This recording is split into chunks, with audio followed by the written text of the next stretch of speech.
Welcome to This Just In, the show bringing you the latest advancements in healthcare, strategy, innovation, and public policy. And now, for the fastest voice in healthcare, here's your host, Justin Barnes. Hello, everyone, and welcome to a special edition of This Just In Radio. I'm your host, Justin Barnes. Today, we're broadcasting live from Tampa, Florida, and the Moffitt Cancer Center. We are graciously invited to join the CancerX Leadership Summit and have several other leaders joining the show to launch our new Cancer Innovation Series. Many thanks to Dr. Kamal Jethwani and Dr. Nainesh Parikh for their hospitality in making this on-location series happen. This specific Cancer Innovation Series was initially derived from a conversation last October at the health conference in Las Vegas, where I became very optimistic about the strides in cancer care, innovation, and patient outcomes. As we're outlining these episodes, it became even more obvious why we need to tell these encouraging stories about innovation, survivorship, and curing cancer. I hope all of you find these episodes as enlightening and encouraging as me, and I expect to host a follow-on series later this spring, so stay tuned. And now to launch this Cancer Innovation Series with me, please welcome back two familiar voices to the show. Vice President of Digital Ventures for Moffitt Cancer Center and the Chief Executive Officer of AccelerOnc Studio, Dr. Kamal Jethwani, and Vice President and Chief Clinical Expansion and Partnerships Officer for Moffitt Cancer Center, Dr. Nainesh Parikh. First, Dr. Jethwani. From your perspective, what recent advances in cancer innovation are you most encouraged by, and why do you believe they're meaningful?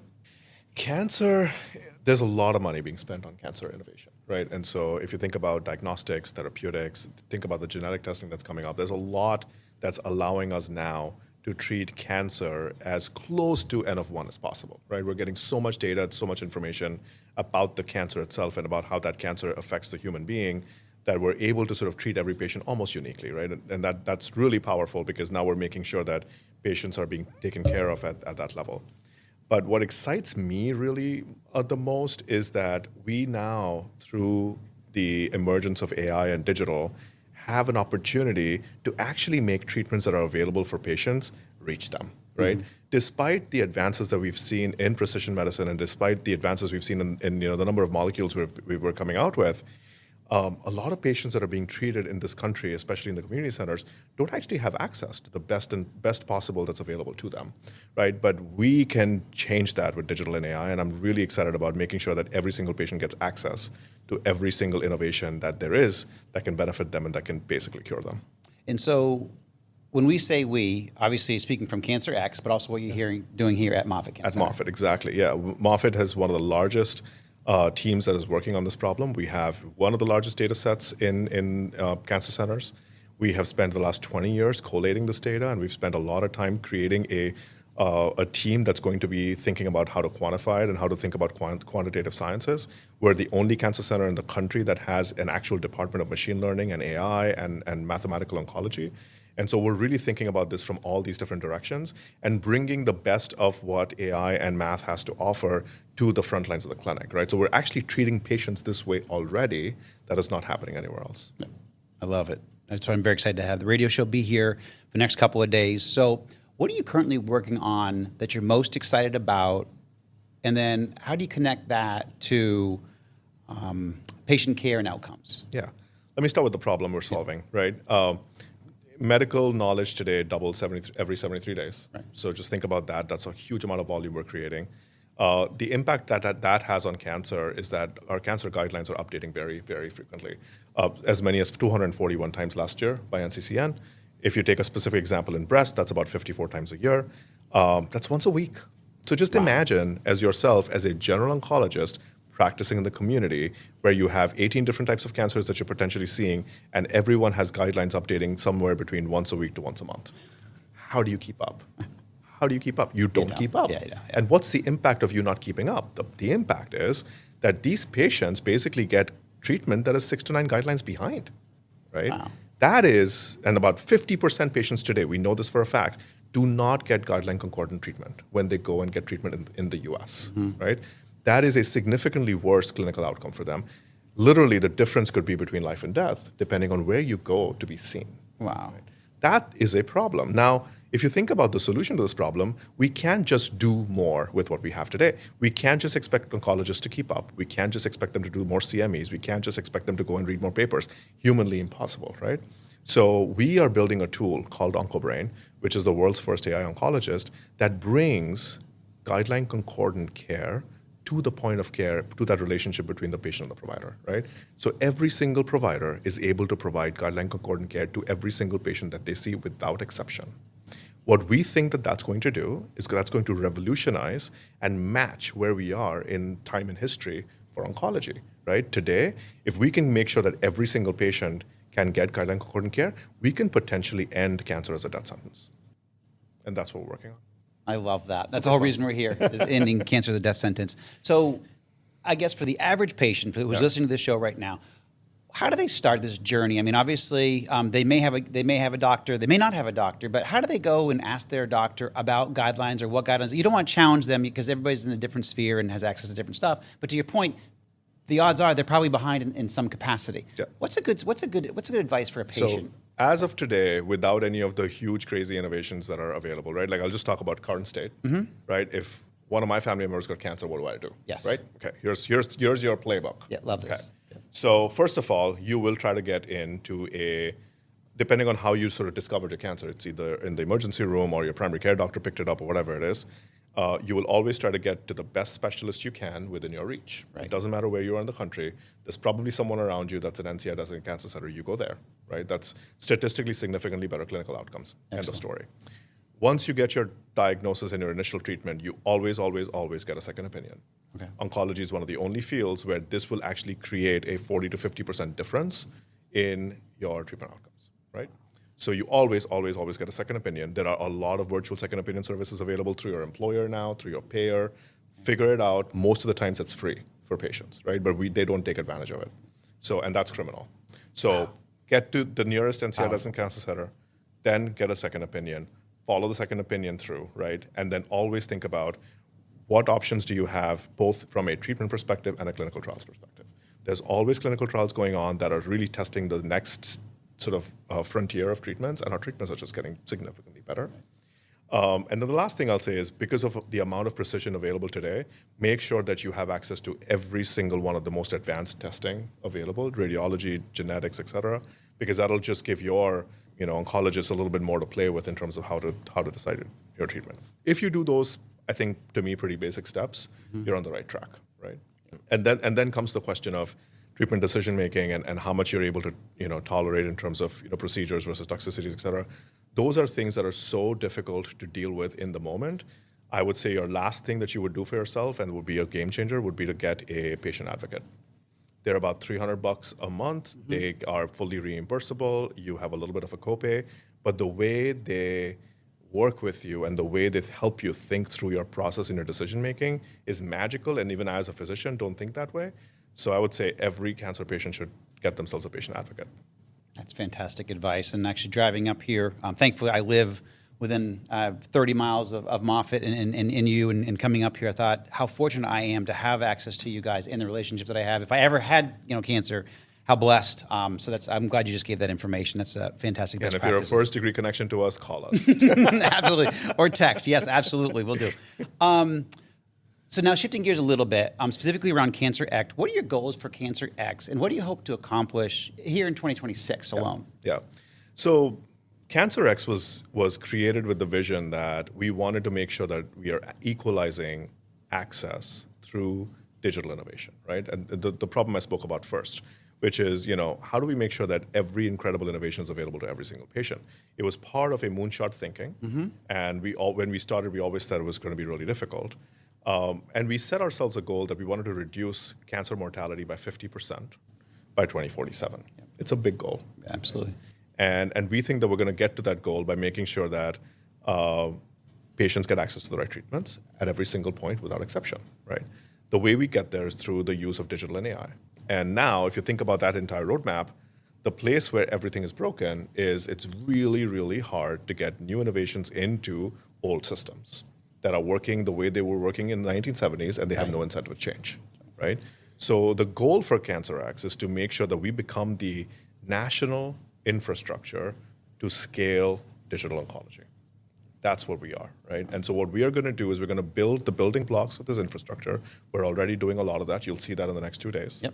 And what we're also doing is we're making sure that now, we're matching unmet needs with really good ideas that are available in the market. With startup companies, scaled companies, whatever, we test them out, we prove that they work, and once they prove, we want to become the infrastructure that helps scale them to the next 100, 200 organizations.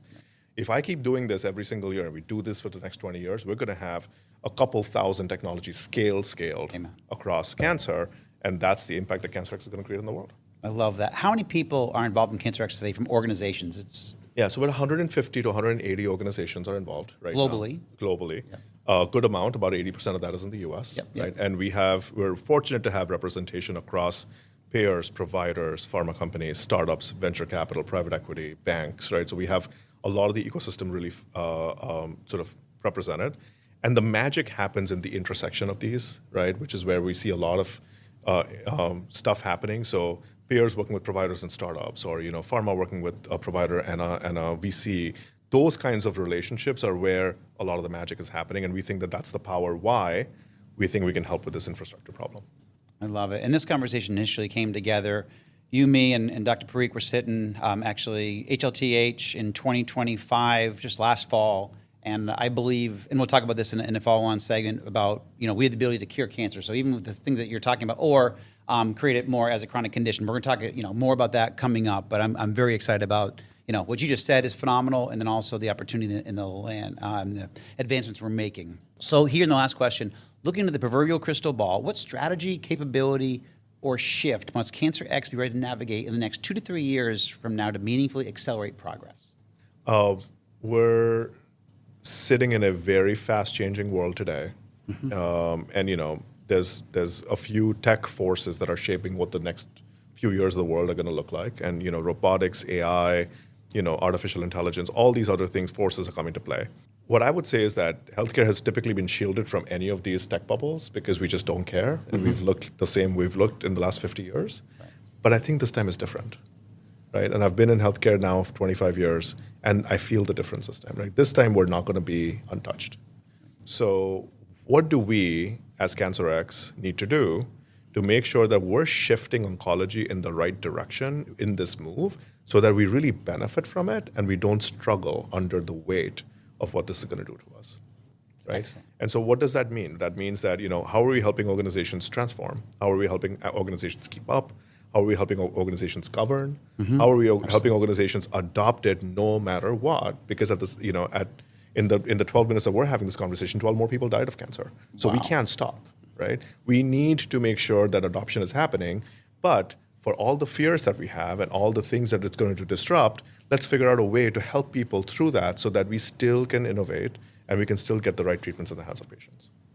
I love it. Dr. Jethwani, thank you so much. Will I see you at HL or Vive coming up, or HIMSS? I will be there. Vive in LA. Awesome. Fantastic. Thank you, my friend, and thank you for hosting this, allowing us to come here with the show. We'll be here for the next couple of days. We've got a lot of great sessions.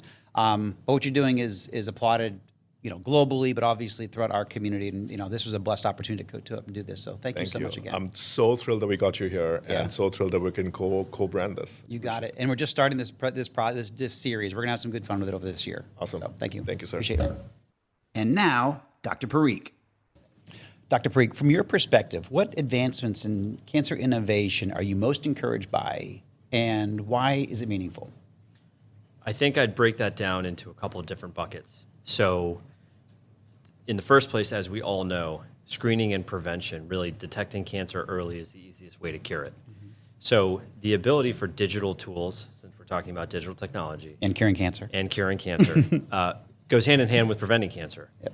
Screening tools, improving our ability to screen for even things like colorectal cancer. And what I'll say is, through CancerX, I know we'll get there, but seeing the amount of passion and the amount of brain power being dedicated and committed towards screening and prevention is key. So I won't say one technology in particular, but I will say the bucket of people that are committed to improving screening and prevention is incredibly exciting. The second thing I'll say is, this isn't necessarily an advancement, it's just kind of like a curious occurrence. You're seeing this around the world, particularly in our country. People are more engaged about screening and prevention. So, for example, you're seeing a lot of these whole body CT scans, MRIs, things like that. What's curious about it is that no single medical organization has said we definitely approve it. But no one's come out and said we don't approve it. And by the way, those companies are doing well, right? They're scanning, they're opening more shops, people are getting them done. What's exciting to me, we're at this inflection point where people are really interested in knowing. And if we focus on cancer, I think the ability to marry the technology that's coming out, the ability to give recommendations to the population that's interested in hearing it, whether it's around nutrition, it's around occupational exposure, it's around environmental exposure, that kind of 100,000-foot view to me is what's most exciting. The last thing I'll say, I think the ability for therapies to be more targeted when you do have an awful diagnosis like metastatic cancers. Which you're an expert in. Unfortunately, yes, both personally and professionally. Yeah. I think the ability for targeted therapies, so for example, cellular therapy, which Moffitt has been leading the charge in for at least the last decade, has been something that really blew the lid off of how we use immunotherapy to improve outcomes in liquid tumors. Radiopharmaceuticals is exploring that as a type of targeted therapy in solid tumors. I think we're just scratching the surface, and the ability for us to use those advancements with a backbone of digital support, whether that's AI-enabled prediction, AI-enabled clinical trial matching. I mean, it goes on and on. I think those buckets for me are the areas that are the most exciting. That's very cool. What do you really see? I guess Dr. Jethwani talked about the passion, certainly with the cohorts and the leadership and the team and the partners with CancerX. But what are you most passionate about when it comes to, obviously, what you work on a daily basis, but also when you see the opportunity to cure cancer or innovations in cancer or even advancements in patient outcomes? That's a loaded question. Yeah. So, little bit related to what we were just talking about, but honestly, what I'm most excited about is the ability to make the journey easier for the patient and their family. That's awesome. So when I say easier, again, I think back to my own personal experience. When my mom had cancer, I didn't feel like a physician. I didn't feel like an oncologist. I just felt like a son who was trying to figure out a way for my mom not to suffer, truthfully. Right. Never mind live longer, right? And those are two really distinct pieces. Yep. As patients and loved ones go through this, we can talk about therapies all we want, and we can talk about data, and we can talk about overall survival, progression-free survival. All these things are great. But what's lost oftentimes is the fact that that patient is still suffering. So what I think is the most impactful, certainly what drives me, maybe I'm taking your question a little bit differently. No, it's great. Really what motivates me is the ability to impact that experience, because what's the most heart-wrenching is for a loved one to be suffering, right? Right, absolutely. Whether it's a child, it's a parent, it's a brother, it's a sister, it's even an uncle, a nephew, a niece, whatever it is, to see someone you love suffer, especially as a result of the things that they're being given. And then oftentimes, I got to tell you personally, I think to myself, gosh, if I were in that position and I knew that none of this was curative and I was just fighting for an extra day, an extra year, an extra 5 years, how would that feel? Right? And then you go out, we're in Florida right now. It's been cold snap down here. It's been maybe 35, 40 degrees. Right. My house isn't built, it's a few leaky windows, right? So it's cold. It's cold at night. Yeah. But then I think to myself, gosh, my mom, when she was receiving chemo, was in the dead of winter. She was already feeling crummy because of the chemo. Yeah. And it was for a diagnosis that really was not going to respond well. How would I feel? So to me, what's really making me most impassioned, again, at the 100,000-foot view, is to say, listen, you've got all these bright people who just want to make one impact, right? If you can improve the patient experience, if you can minimize suffering, never mind improve outcomes, right? I mean, I feel like we're on the precipice of figuring that out. Right. I love that. No, that hits home for sure. And actually, everything you said hit home, even because I lost my heat a week ago, right as the cold snap was coming in. My HVAC unit went out, and it's they can't even get out there for a couple more days. So I've been traveling a little bit. Right. I've not been home because I have no HVAC. And it's not meant, it's not meant to say, oh my gosh, it could be much worse. It's just meant to say, listen, when you boil it down to what's important, and that's why all of us feel the same about cancer, right? When you boil it down to the suffering, when you boil it down to, struggling to live, and then questioning that existential question, is it worth it? Which is just an awful question. That's what drives us every day, right? Well, and also that's why we're here. I mean, that's what drove this series. I was so excited when we all met at Health Conference last fall and literally talking about, access to curing cancer, innovations in curing cancer, creating cancer as a chronic condition where we can actually treat it and basically, save lives, increase quality of life, improve quality of life, reduce suffering, all of that. It became, a side passion of mine. We put a whole great series together, and I'm grateful. And it really started with the dialogue with you, you and Kamal. So, well, thank you for having us. This Yeah. is, any opportunity to lean in, as you can Yeah. tell, I'm pretty passionate about Absolutely. it. So any opportunity. Well, this is gonna be a good year for us in all these regards. So, what are your goals for CancerX, and what do you expect to accomplish in 2026? Sure. So, as you know, I'm the steering committee chair for the CancerX Accelerator, which is the committed program around accelerating small companies or early stage companies, however you want to define it, to be successful in the digital oncology space, right? Goal for CancerX overall is to mature not only the accelerator program, but all the other programming that allows us to serve as that digital infrastructure for oncology across the nation, right? Furthermore, the ability to see real impact either through cohort companies or through programming, and see both small companies and major health systems alike contribute to the reduction of cancer. If we can actually see some meaningful moving of the needle, and even in certain areas in 2026, and I know that's not a very specific actionable item, but really all of our efforts coming together. So defining structured data elements, defining how we can actually cobble together sharing of certain amounts of data across systems, right? Creating those ecosystems and collaborations. Never mind seeing one or two accelerator companies come up with commercially viable products. And I'll say this pretty clearly, for me personally, success isn't necessarily about an accelerator company getting acquired. That's Right. great, Yep. right? And that's great for shareholders, and I believe in the free markets. Sure. But what matters to me is seeing these products live on and getting patients using the products for their benefit, right? That's why we're doing it.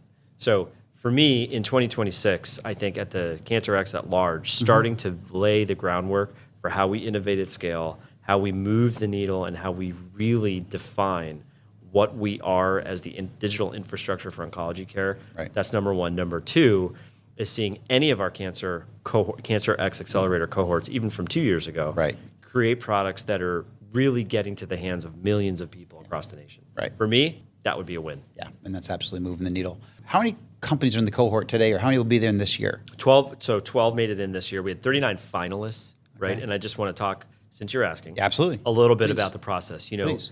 We've had engagement from so many champions, right? Moffitt's always been there. I'm fortunate to be at Moffitt. Advocate's always been right at our side. But we've had Atlantic Health. We've had Rush that are new entrants into Right. the ecosystem. We've still had participation from Memorial Sloan Kettering and from Dana-Farber. Really, just Right. the list goes on, and it's been incredible to have these folks show up, right? So in the first place, the number of champions that have been participating has continued to go up. The number of total people, I think it was around 60 or 70 people from all of those institutions giving hours and hours of time to evaluate these companies. Yep. And we had 39 finalists from which 12 were selected, and very excited about the 12. I love it. And you do this annually? So in Yes. 2027, there'll be another... Yep. Will it always be 12, or... No. So good question. So typically the applications come in the fall, and we've been tweaking the process each year as we learn quite a bit.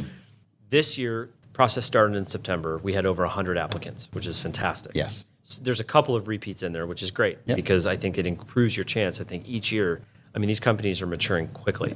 So over 100 applicants in September. The evaluation and assessment period really happened October, November, and then early December. And then, it's the holidays. So we wait a little bit, and then we announced at JP Morgan the final cohort.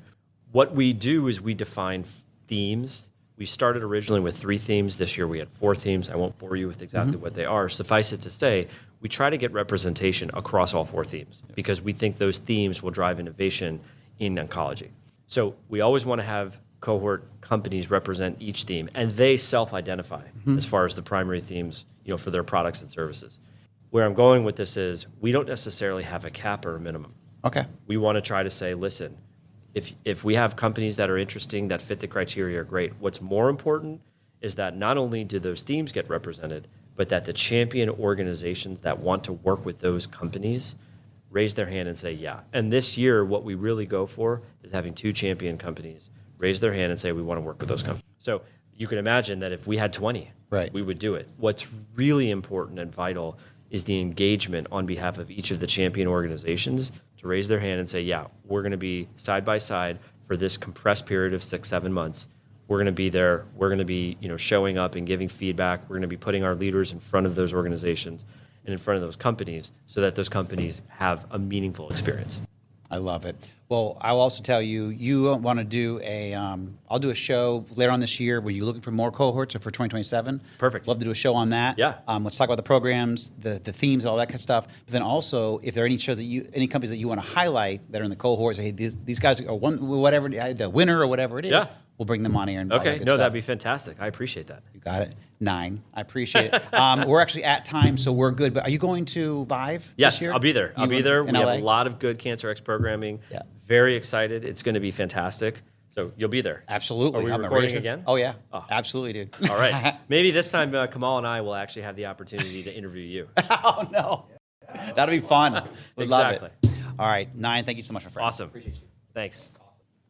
Well, that's a wrap from Tampa and the Moffitt Cancer Center and CancerX. Thank you all for listening, and I certainly want to offer a note of gratitude to the leaders of CancerX, Moffitt Cancer Center, Advocate Health, Fred Hutch, Amazon Web Services, Rush, and other leading cancer centers, life science organizations, and technology.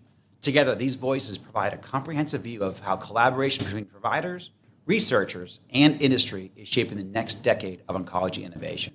And a special note of thanks to Jake Reed, my head of media. Jake did a phenomenal job managing this remote podcast and also keeping all of us on track. And as always, a big thank you to all my listeners. We're grateful for you, and you make us better with every broadcast.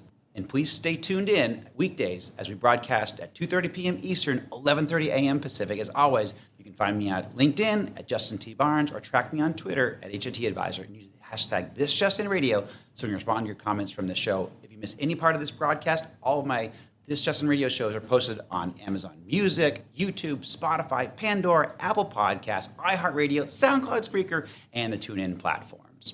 And also check out the content we published in the new Thought Leadership page at justinbarnes.com. Thanks, everyone. Have a great rest of your day.